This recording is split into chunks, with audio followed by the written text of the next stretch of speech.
एक तरफ कहना आत्मनिर्भर भारत, एक तरफ कहना मेक इन इंडिया, और दूसरे तरफ जो ऑलरेडी पब्लिक सेक्टर एंटरप्राइजेस है, रेलवेज है या डिफेंस है या बाकी पब्लिक सेक्टर एंटरप्राइजेस है, उनका प्राइवेटाइजेशन करना और वो जो है भारत और फॉरेन की कंपनीज को जो है वो उसको बिडिंग में जो है वो हैंड ओवर करना। मैं समझता हूँ कि ये कॉन्ट्राडिक्टरी है कि आत्मनिर्भर भारत एक तरफ कहना, मेक इन इंडिया एक तरफ कहना, दूसरी तरफ रेलवे को प्राइवेटाइज करना, ऑर्डिनेंस फैक्ट्रीज को प्राइवेटाइज करना। हथियार खरीदना हो तो फिर रशिया से खरीदना, इजराइल से खरीदना, फ्रांस से खरीदना, अमेरिका से खरीदना। तो ये दो कॉन्ट्रडिक्शन है जो मोदी सरकार जो है वो बार बार करती है।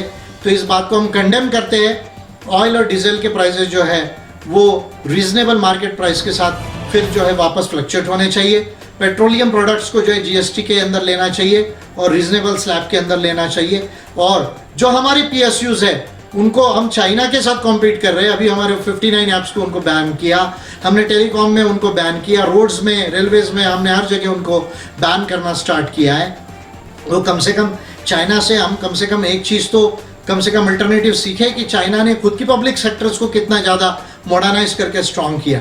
तो जो हमारी ऑलरेडी अच्छी पब्लिक सेक्टर एंटरप्राइजेस है, चाहे ऑर्डिनेंस फैक्ट्रीज हो या कोई भी और पीएसयूज हो या इंडियन रेलवेज जो हार्ट है हमारे इंडियन पीएसयू का, इंडियन गवर्नमेंट का, तो उन चीज़ों को हम मॉडर्नाइज करें, उसको मॉडर्न मैनेजमेंट के प्रिंसिपल्स पर जो है वो रिस्ट्रक्चर करें। लेकिन उसका लाइसेंस फेयर जो है वो प्राइवेटाइजेशन करना, वो जो है किसी भी तरह से ये मेक इन इंडिया और आत्मनिर्भर पॉलिसी नहीं है। और इसको मोदी सरकार जो है वो तुरंत जो है वो ठीक करे। मोदी सरकार के आत्मनिर्भर भारत अभियान और मेक इन इंडिया की नीतियों पर एपीआई के राष्ट्रीय अध्यक्ष धीमान विजय मानकर ने करारा प्रहार किया है। उन्होंने कहा है कि मोदी सरकार समय रहते जातीय पूंजीवाद की नीति को बंद करे, अन्यथा देश में गंभीर आर्थिक असमानता का संकट खड़ा हो सकता है। इसे लेकर वे जनता को जागरूक भी करेंगे और आने वाले बिहार, बंगाल और एमपी, छत्तीसगढ़ के उपचुनाव में भी इसे मुद्दा बनाकर फार्मोनेडल जवाब देंगे। गौरतलब है कि देश में कोरोना लॉकडाउन के पहले और बाद में भी मोदी सरकार के द्वारा कई गलत फैसले लिए गए हैं। इसमें पहली गलती मोदी सरकार ने विश्व स्वास्थ्य संगठन के फैसले के विपरीत देश में कोरोना को लेकर जनवरी से काम नहीं किया। साथ ही कोरोना बंदी के दौरान जितने भी पैकेज सरकार ने घोषित किए, इस पैकेज का जनता को सीधे तौर पर कोई लाभ नहीं मिला। इसी को लेकर विजय मानकर ने यह हमला बोला है। उन्होंने अनलॉक 1 और 2 के दौरान रेलवे के निजीकरण और पेट्रोल डीजल के दाम में लगातार वृद्धि से निर्मित समस्याओं पर भी मोदी सरकार की आलोचना करते हुए इसे मूर्खता की नीति करार दिया। उनका कहना है कि भारत सरकार यह सब जानबूझकर इसलिए कर रही है क्योंकि सरकार ने कोरोना बंदी में जो गलतियां की और उससे जो देश को आर्थिक नुकसान हुआ है उसकी भरपाई की जा सके। विजय मानकर ने कहा है कि एक तरफ सरकार आत्मनिर्भर भारत की बात करती है तो वही दूसरी ओर डिमांड को बढ़ाने और महंगाई को कम करने पर कोई काम नहीं कर पा रही है। ऐसे में भारत कभी भी आत्मनिर्भर नहीं बनेगा बल्कि जातीय पूंजीवाद को बढ़ावा मिलेगा। जैसे ही कोरोना बंदी हुई और कोरोना बंदी के बाद में भारत की अर्थव्यवस्था 0% की तरफ आने लगी और उसके बाद माइनस में जाने लगी, और उसके बाद में मोदी सरकार को ये बात ध्यान में आने लगी कि केवल लॉकडाउन करना ये जो है इसका रेमेडी नहीं है, और फिर पार्शियली उन्होंने लॉकडाउन को खोलने का जो है वो शुरुआत की। क्योंकि बहुत बड़े पैमाने पर जो अंतर्राज्यीय जो श्रमिक थे वो लोग जब पैदल रोड पर चलने लगे और बहुत बड़ा क्राइसिस हुआ कि भाई इंसान को आप गेहूं दे दोगे, आप चना दे दोगे, 5 किलो गेहूं या चावल या चना, लेकिन उससे उसका जीवन नहीं चलेगा। जब तक उसके पास 3-4 हज़ार रुपये महीना नहीं होगा तब तक जो है अपना जीवन नहीं चला सकता।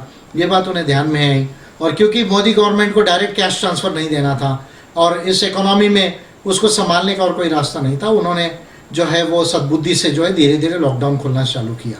लेकिन इसके साथ हमने ये देखा कि भारत में पेट्रोल और डीजल के दाम जो है वो बढ़ने लगे, जबकि उस मुकाबले में इंटरनेशनल प्राइसेस में पेट्रोल और डीजल जो है उस रेट से ऊपर नहीं आया।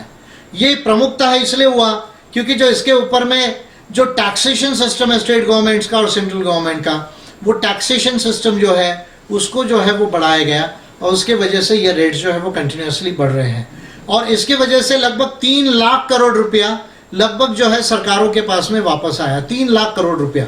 लेकिन 3 लाख करोड़ रुपया अपने किटी में लाने के लिए, अपने बजट में लाने के लिए जो पेट्रोल और डीजल के दाम जो है वो भारत सरकार और राज्य सरकारें कंट्रोल नहीं कर पा रही है। या महाराष्ट्र जैसे स्टेट की बात करूं तो इलेक्ट्रिसिटी जो है उसका टैरिफ जो है वो महाराष्ट्र गवर्नमेंट ने बढ़ा दिया, जबकि यहाँ के मिनिस्टर पहले कह रहे थे कि भाई हम उसको कोरोना के इसमें जो है वो रिलैक्स करेंगे। तो ये बातें हमको समझना चाहिए कि ऑलरेडी डिमांड का क्राइसिस है, और अगर डिमांड का क्राइसिस है, उस डिमांड के क्राइसिस में जब हमारे पास में कैश लोगों के हाथ में नहीं है, वहाँ पर अगर हम डीजल को महंगा कर देंगे तो उसका सीधा जो परिणाम है वो दो चीज़ों पर पड़ता है। एक, जो प्रोडक्शन है वो प्रोडक्शन जो है वो डिमांड नहीं होगा। ऑलरेडी जो है चीज़ें, गुड्स एंड सर्विसेज महंगी होगी क्योंकि सामान डीजल से ही जो है वो जाता है ज़्यादातर। तो लोगों के पास ऑलरेडी कैश कम है तो लोग उसको कम खरीदेंगे तो जो है वो ऑलरेडी जो है वो डिमांड नहीं बढ़ेगा, तो प्रोडक्शन जो है उससे नीचे होगा। तो एक तो हमारा जो है वो प्रोडक्शन जो है इससे कम होगा। दूसरा, इन्फ्लेशन बढ़ेगा क्योंकि डीजल का भाव बढ़ता है तो चीज़ों का जो है ट्रांसपोर्टेशन का कॉस्ट बढ़ता है, तो उससे महंगाई बढ़ेगी। ऑलरेडी लोगों के पास कैश कम है तो लोग फिर कम खर्चा कम करेंगे, फिर डिमांड जो है इससे इफेक्ट होगी। तो इन्फ्लेशन यानी महंगाई बढ़ेगी और डिमांड हमारी कम होगी, डोमेस्टिक डिमांड पर्टिकुलरली कम होगी। तो ये बात जो है वो सरकारों को समझने की ज़रूरत है। और ऐसे समय में जहां हमको हमारी डोमेस्टिक डिमांड और इंटरनेशनल डिमांड को बढ़ाने की ज़रूरत है, वहाँ पेट्रोल और डीजल के माध्यम से 3 लाख करोड़ रुपया जो है वो वापस लेना, मैं समझता हूँ कि ये एक फुलिशनेस की पॉलिसी है, इकोनॉमिक पॉलिसी है। और ये भारत सरकार जो है ये जानबूझकर कर रही है। और अब फिर मोदी सरकार के जो रियल दूसरे एजेंडे हैं वो भी नज़र आ रहे हैं। जैसे रेलवेज का बहुत बड़े पैमाने पर प्राइवेटाइजेशन जो है मोदी सरकार करने की तरफ जा रही है। ऑर्डिनेंस फैक्ट्रीज का बहुत बड़े पैमाने पर प्राइवेटाइजेशन जो है वो मोदी सरकार करने जा रही है।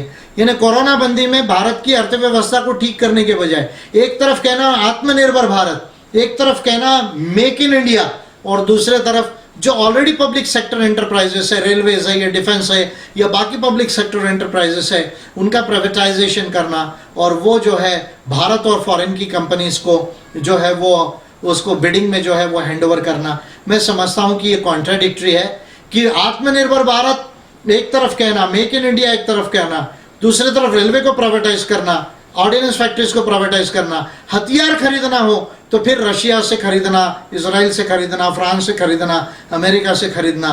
तो ये दो कॉन्ट्रडिक्शन है जो मोदी सरकार जो है वो बार बार करती है। तो इस बात को हम कंडेम करते हैं।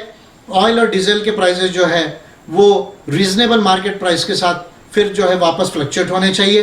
पेट्रोलियम प्रोडक्ट्स को जो है जीएसटी के अंदर लेना चाहिए और रीजनेबल स्लैब के अंदर लेना चाहिए। और जो हमारी पीएसयूज है उनको हम चाइना के साथ कॉम्पीट कर रहे हैं। अभी हमारे 59 ऐप्स को उनको बैन किया, हमने टेलीकॉम में उनको बैन किया, रोड्स में, रेलवेज में, हमने हर जगह उनको बैन करना स्टार्ट किया है। वो कम से कम चाइना से हम कम से कम एक चीज़ तो कम से कम अल्टरनेटिव सीखे कि चाइना ने खुद की पब्लिक सेक्टर्स को कितना ज़्यादा मॉडर्नाइज करके स्ट्रॉन्ग किया। तो जो हमारी ऑलरेडी अच्छी पब्लिक सेक्टर एंटरप्राइजेस है, चाहे ऑर्डिनेंस फैक्ट्रीज हो या कोई भी और पीएसयूज हो या इंडियन रेलवेज जो हार्ट है हमारे इंडियन पीएसयू का, इंडियन गवर्नमेंट का, तो उन चीज़ों को हम मॉडर्नाइज करें, उसको मॉडर्न मैनेजमेंट के प्रिंसिपल्स पर जो है वो रिस्ट्रक्चर करे। लेकिन उसका लाइसेंस फेयर जो है वो प्राइवेटाइजेशन करना, वो जो है किसी भी तरह से ये मेक इन इंडिया और आत्मनिर्भर पॉलिसी नहीं है। और इसको मोदी सरकार जो है वो तुरंत जो है वो ठीक करे। अदरवाइज देश के अंदर में अम्बेडकराइट पार्टी ऑफ इंडिया इसको लेकर जो है जो जितने भी साधन हैं उसके माध्यम से जो इसको अवेकन करेगी लोगों को। और आने वाले जो चुनाव है बिहार में, बंगाल में और 24 सीटों के ऊपर मध्य प्रदेश में या छत्तीसगढ़ में जो बाई इलेक्शन है 1-2 सीट के ऊपर में, वो तमाम जगह पर जो है हम इसको फॉर्मेडेबल आंसर बीजेपी को इन चीज़ों के लिए देंगे। पहले ही बेरोजगारी बहुत बड़े पैमाने पर और ज़्यादा बढ़ गई है, गरीबी बढ़ रही है, विषमता बढ़ रही है। उस समय में ये चीज़ें जो है जातीय पूंजीवाद की नीतियों को मोदी सरकार जो है वो बंद करे और सही में भारत को एक महान कंट्री बनाए।